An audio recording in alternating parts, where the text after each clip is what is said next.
सुनो, मुहर्रम का महीना आता है, तुम ढोल बजाते हो। मुहर्रम का महीना आता है, शराबे पीते हो। मुहर्रम का महीना आता है, किसी की मोटरसाइकिल का शीशा तोड़ दिया, किसी की लाइटें फोड़ दी, किसी के घर में गोबर फेंक दिया।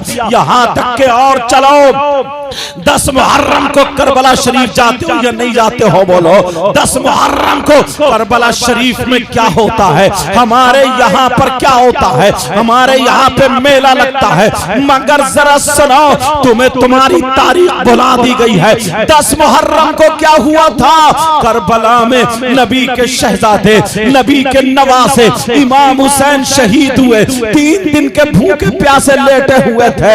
इमाम हुसैन के भांजे औन मोहम्मद शहीद हुए, लेटे थे।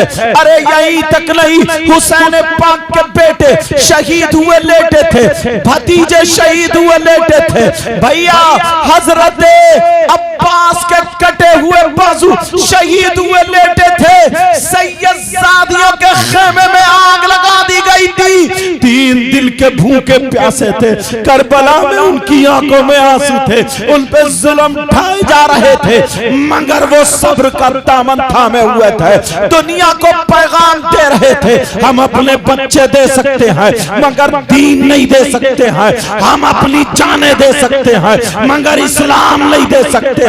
वहां पे 10 मुहर्रम को ये हुआ था, और तुम्हारे यहाँ 10 मुहर्रम को क्या हो रहा है? तुम्हारे यहाँ करबला में हलवे पराठे की दुकानें लगी हैं। तुम्हारे यहाँ करबला में जलेबी टूट रही है। तुम्हारे यहाँ करबला में लड्डू ऐलान होकर के बिक रहे हैं। तुम्हारे यहाँ करबला में झूले लगे हुए हैं। तुम्हारे यहाँ करबला में फुकनों की दुकानें लगी हुई है। तुम्हारे यहाँ करबला में कुश्ती हो रही है। तुम्हारे यहाँ करबला में बिसात खाने की दुकानें इस मुसलमान को पता ही नहीं है। छोटे छोटे बच्चों को कांधे पे बिठा करके करबला लेके जाता है, वहां से फुकने ला रहा, खिलौने ला रहा, गुड़ियां ला रहा है। और हाथ तो ये है, इन मुसलमानों की जवान जवान बेटियां करबला शरीफ को जा रही है। मैं पूछना चाहता हूँ, ये बेटियां करबला को क्यों जा रही है?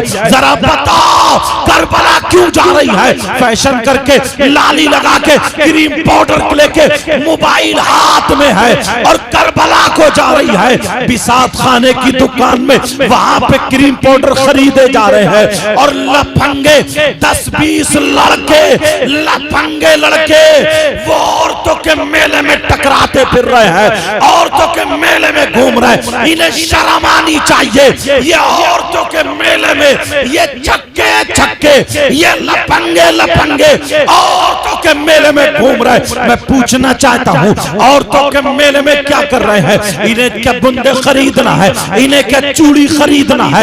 इन्हें क्या जेबरी खरीदना है? इन्हें क्या चुटिया खरीदना है? इन्हें लाली खरीदना? नहीं नहीं, मैं बताता हूँ ये औरतों के मेले में क्यों घूम रहा। ये इसलिए घूम रहा है, वहाँ औरतें हैं, जब मैं इसमें जाऊंगा तो किसी के कोनी लग जाएगी, किसी से मेरा जिस्म टकरा जाएगा, किसी से मेरी आंखें टकरा जाएंगी, कोई मुस्कुरा जाएगी, किसी के फोन नंबर मिल जाएंगे, किसी के जिस्म पे मेरा हाथ चला जाएगा। ये समझ रहा मेरी मेहनत पूरी है। किसी से टकरा जाऊंगा, किसी का चेहरा देखने जाऊंगा। अरे शर्म कर शर्म, तुम नहीं कह सकते, मगर मैं बोलता हूँ, तू जिस औरतों के मेले में जिससे टकराने गया, जिसके कोनी मारने गया, अगर तेरी बहन होती तो तू क्या करता? जिससे आंखें लड़ाने गया तेरी माँ होती तो तू क्या करता? जिसे देखने गया तेरी चची होती तो तू क्या करता? जिससे टकराने गया तेरी फूफी होती तो तू क्या करता? जिसका चेहरा देखने गया तेरी सगी भांजी होती, भतीजी होती तो तू क्या करता? तू मरने को चाहिए था। अरे तू तो मुसलमान है, अगर तू पक्का सच्चा नबी का गुलाम बनना चाहता है तो आज के जलसे में यहाँ पे तौबा करनी होगी और तुझे ऐसा बनना होगा। मैं बताता हूँ नबी का गुलाम कौन होता है। नबी का गुलाम वो है अगर खाए तो उसके खाने की अदा बोले नबी नबी, अगर पिए तो उसके पीने की अदा बोले नबी नबी, उसके चलने की अदा बोले नबी नबी, उसके सोने की अदा बोले नबी नबी, उसके पहनने ओढ़ने की अदा बोले नबी नबी। जिस रास्ते से निकल जाए अपने नहीं गैर कहे, कहे वाह। जब नबी का गुलाम ऐसा है तो फिर नबियों का इमाम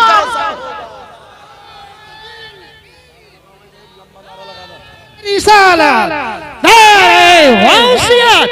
मसलके आला हज़रत चश्मे दस्तार बंदी हज़रत अल्लामा सैयद मुक़म्मल रहमान साई क़िबला उलमाए सुन्नत दारे हैदरी।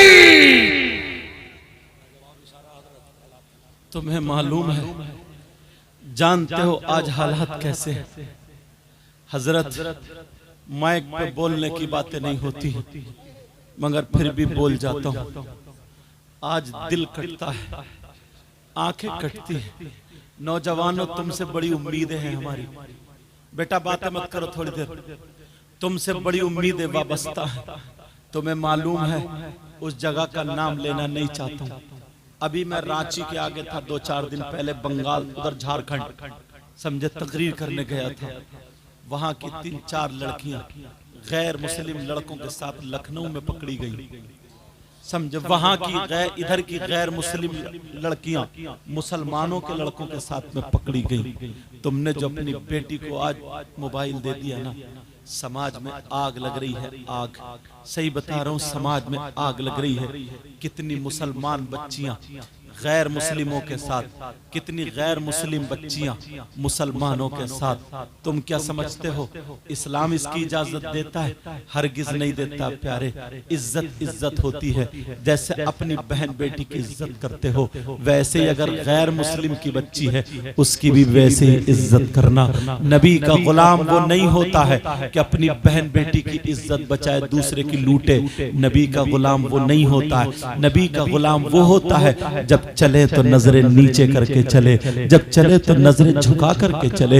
मैं तुमसे पूछना चाहता हूँ, तुम 3 रोटी खाते हो तो कम से कम 1.5 की अकल रखो प्यारे। कितने बाप ऐसे होंगे जिनकी बेटियों पे, जवान बेटियों पे मोबाइल होगा।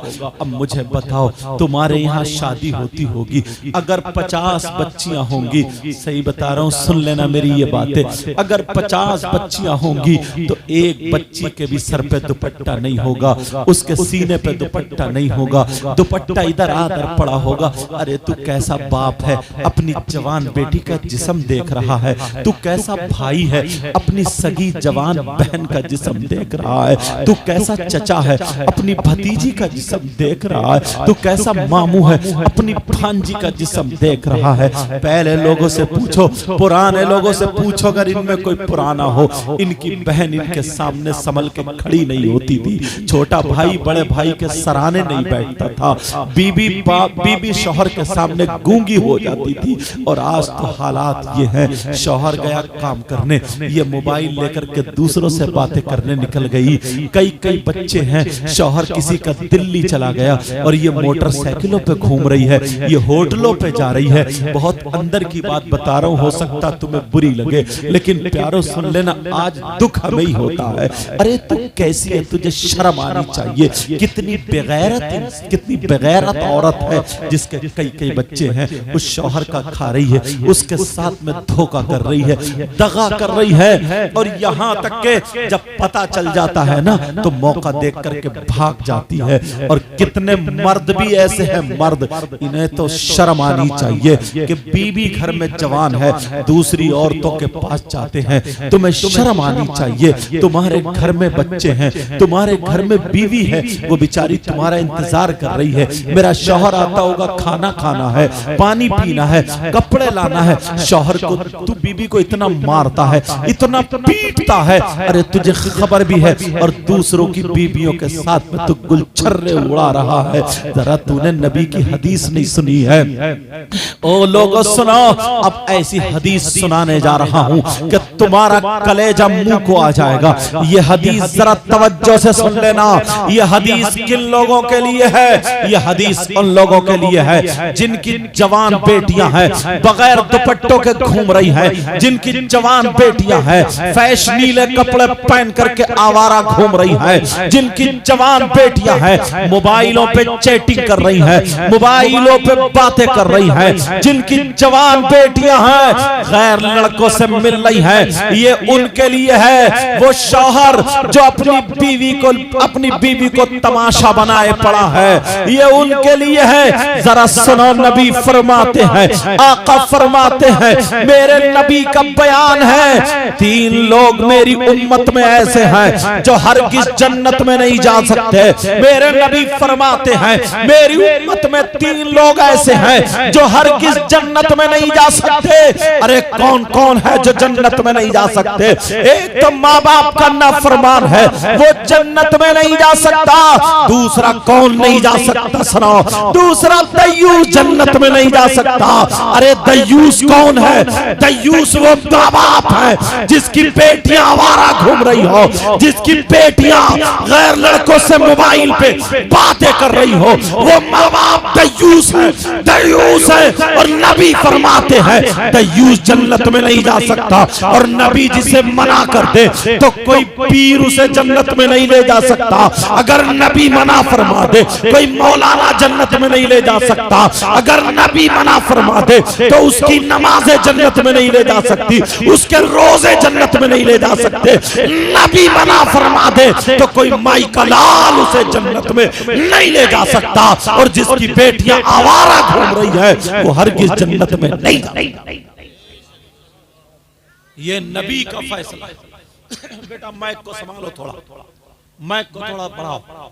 ये नबी का फैसला आज। मगर वजह क्या बताऊं?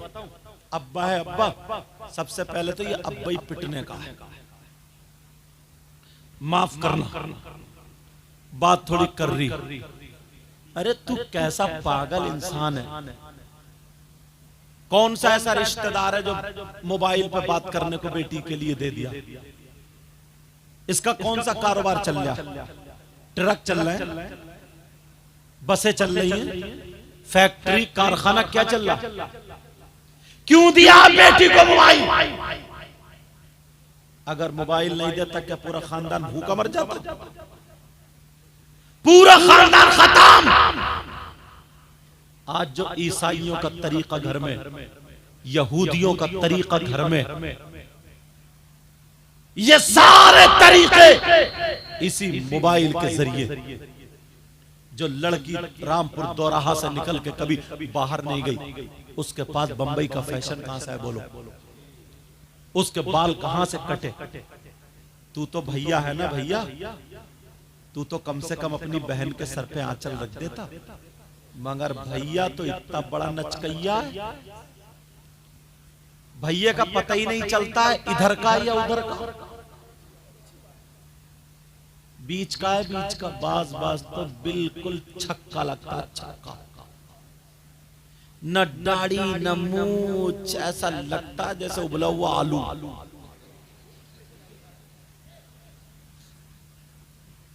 न दाढ़ी न मूछ। और जो रह बच्चे ना वो कुंडल लटका लिए, कुंडल। यही कमी और रह गई थी। और जो रह ना तो यहाँ टेटू बनवा रहे, गर्दन पे टेटू, हाथ में वो भी कड़ा। और अब तो लड़के कंगा लगा रहे। कंगा कहां जाएगा? कहां ठुमका मारेगा जाके? अब तू मर्द तो रहे नहीं। ये पुराने मर्द थे जो लाठी लेके चलते थे, ये मर्द थे। मुहावरा बोला जाता था। मुहावरा क्या मालूम है? कि चल हट, चूड़ी पहन ले, चूड़ी, इसका मतलब तू अब काम का नहीं, मर्द नहीं। तो इन नौजवानों ने पहले ही चूड़ी पहन ली, कड़े पहन लिए, कंगा लगा लिया, अब कहां मारेगा ठुमका। और बोलेगा भी फिर ऐसे ऐसे मीले, बोलेगा भी ऐसे जैसे बीच के बालों की कटिंग लहरा रहा लहरा, और अपने आप मतलब गालों में गड्ढे, आंखें तैरा रही हैं, चेहरा जैसे खून निचड़ा हुआ सफेद चिट्टा, कूलों पे गोश्त नहीं, पैंट गिरी जा रही है, और अंदर से नेकर बिल्कुल काला सड़ा हुआ, ग्रीस लगा हुआ, जूते उतार दे मोजों में से ऐसी आ रही जैसे लेटरीन की, और भी उससे बुरी। मगर उसका अब जा रहा तेरी मेरी बहन बेटियों को तकने, और इससे पूछो कौन है, क्या देखो ने बाल जैसे गधा चरिया गधा, और इतना आगे बढ़ गया है लड़की इतनी का। पहले बालों में कट लगवाया, अब लगवा रहे अब भौं में कट, भौं में, गर्दन में और लगवा ले तो 4 कट। जरा सोचो, मर्द का मर्द, जब भैया ऐसा होगा तो ये छक्का भैया बहन के सर पे आंचल रखेगा। बोलो यार, मुझे एक बात याद आ गई, हजरत इमाम हुसैन पाक की बहन है जिनका नाम सैयदा ज़ैनब है। एक दिन